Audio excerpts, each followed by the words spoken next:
There's a balance between wealth and justice, and that balance is being stressed.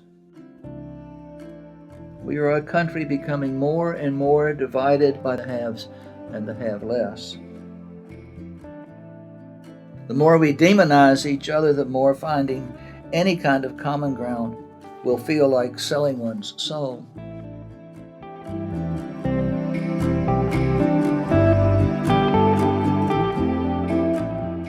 The rich get richer and the poor get poorer.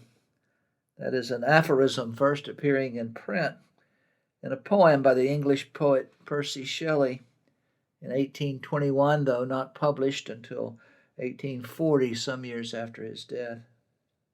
Shelley never claimed it as an original thought or a newly acquired insight.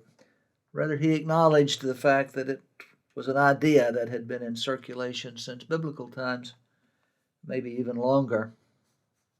It is true, even if not so terribly profound. It is the normal progression of any economic system that may be especially true in a capitalistic world.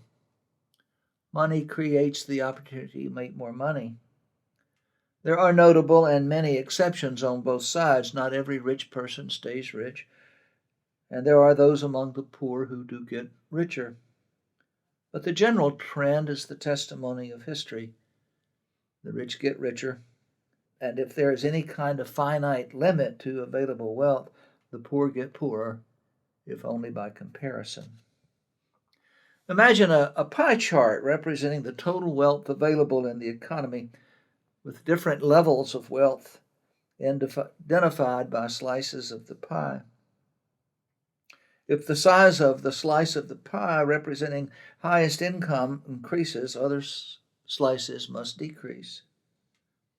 Of course, the whole pie may grow by increased productivity or even just by inflation. But if the whole pie grows by some percentage point, the larger slices will gain more dollars than the smaller ones. And the separation between the large and the small pieces will increase at a faster rate each year. If we talk about wealth in terms of absolute dollars, it is possible that both the rich and the poor get richer, but the poor will have a decreasing portion of the pie, which is the same thing as getting poorer.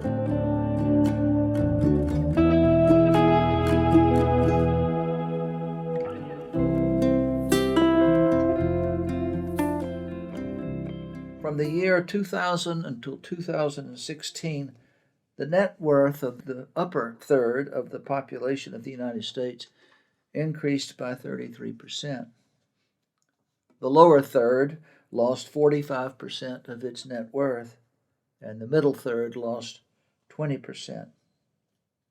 The numbers don't say anything about the wealth of particular individuals, but the distribution of wealth is becoming more and more focused on fewer and fewer people. According to a study done by the Pew Research Center, the so-called middle class of America is shrinking. In 1971, 61% of Americans were middle class. By 2015, that had shrunk to 51%. In 1965, the top-paid CEOs of major corporations in this country were paid about 20 times more than what the average worker received.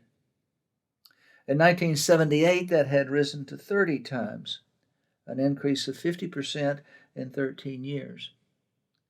In 1989, it was 59 times, an increase of almost 97% in 11 years.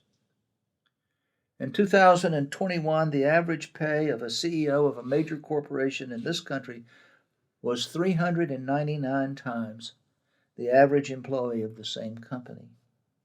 Just for the record, that's an increase of 676% in 32 years, and so on. The data is complex and complicated. The story is boring and not at all improved by the numbers. There are almost endless different ways the data can be manipulated and analyzed, but it's not hard to find. Google something like income equality or even the rich get richer and the poor get poorer, and you can spend hours digging through the charts, graphs, and percentage points. I am not an economist, and as much I don't understand. But the conclusion is clear and irrefutable. We are a country becoming more and more divided by the haves and the have-nots. Or maybe I should say the haves and the have-less.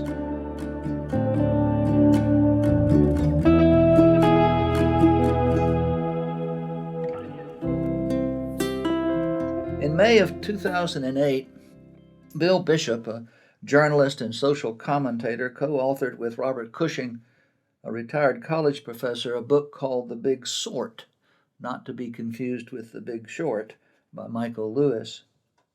In it, the case is made that over the last 30 years, there has been a migration in this country of people congregating with others who share the same views they do.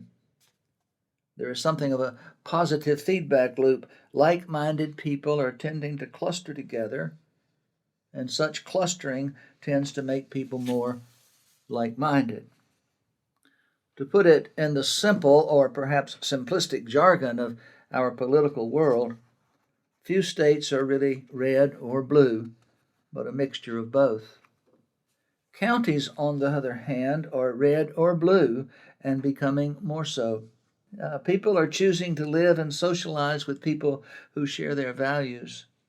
I believe smaller geographies, like neighborhoods, are even more so clustered. We are a mobile country with millions of people moving to new locations every year. The Big Sort suggests that people are actually moving to locations that feel more comfortable, more agreeable, or maybe even safer.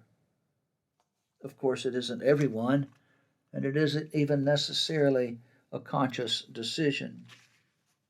And it's not just moving from one residence to another. People are socializing more and more with others who are like them. We join churches, synagogues, clubs, and groups where we have a sense of fitting in and finding friends. We get our news from sources that have a similar bias that we have. A study of more than 3,000 counties found that in 25 years, between 1990 and 2015, counties became either redder or bluer each year apart from the year 1996. In 1950, somewhere between 45 and 55% of both the House and the Senate identified themselves as moderate. In 2005, that was around 10%. The Constitution requires a census every decade. After each census, the House of Representatives districts are redrawn to reflect changes in population. In 2022, following the redistricting from the 2020 census, the website 538 reported that 26 of 435 seats in the House of Representatives are considered competitive. Competitive is defined as a state in which either party has less than a 5% advantage over the other party. In 2012, 66 seats were competitive. I don't have any evidence of its accuracy, but the common political wisdom has always been that candidates move to the extremes of their party and the primary in order to defeat their opponents, and then move toward the center in the general election to attract a wider piece of the vote. More and more, it is becoming the case that the primary is essentially the vote. David Wasserman, an expert on redistricting for Cook's Political Report, wrote, "Competitive seats are the grease that makes the machinery of the House function. The safe seat approach to election effectively cuts the voter out of the picture. In a two-party system of government, without the accountability provided by the voter, there is no motivation for compromise or even conversation between parties. Political campaigns are no longer trying to win the votes of members of the opposing party. Research identifies the voters who will likely vote for a particular party, and campaign ads are directed to those audiences. Outrageous claims are made. Stories are told that in almost any other context would be liable. The truth is an elusive commodity. The internet has made it possible to believe in all manner of things.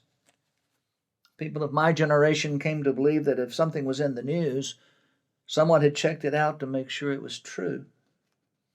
We find it easy to believe what we read, especially if it confirms the convictions we already hold. There may be the occasional person whose mind has changed, but there aren't many. Political ads are directed to the sympathetic voter, the one who is prepared to believe the accusations. The point of the ad is to motivate the voter to the polls.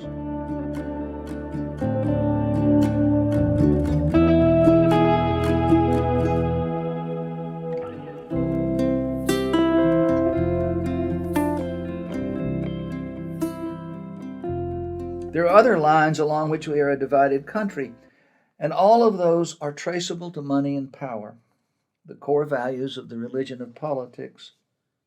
Religion is not just about facts and trying to find solutions to problems that are perhaps impossible to solve.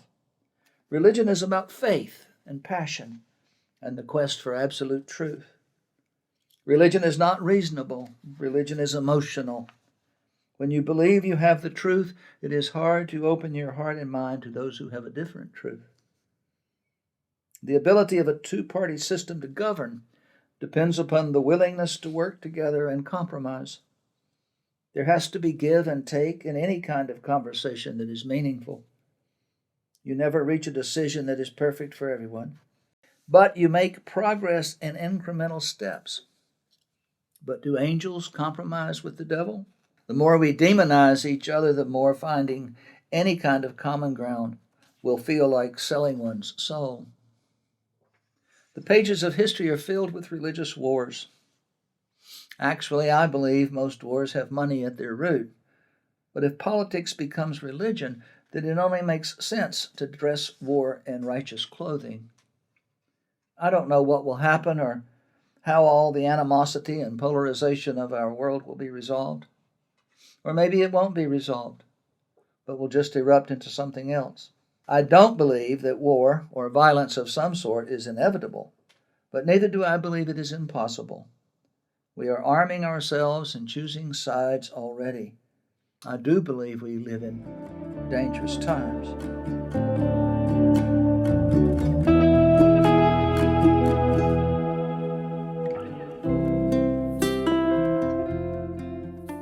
It is difficult to talk about money. There are reasons why there is a custom of confidentiality about money.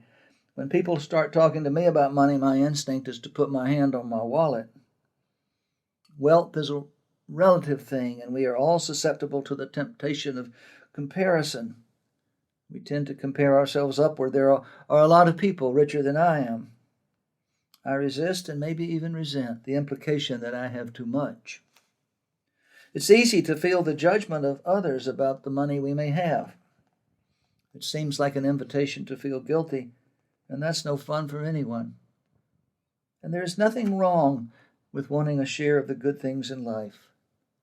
There is nothing wrong in wanting security for our families and a good future for our children.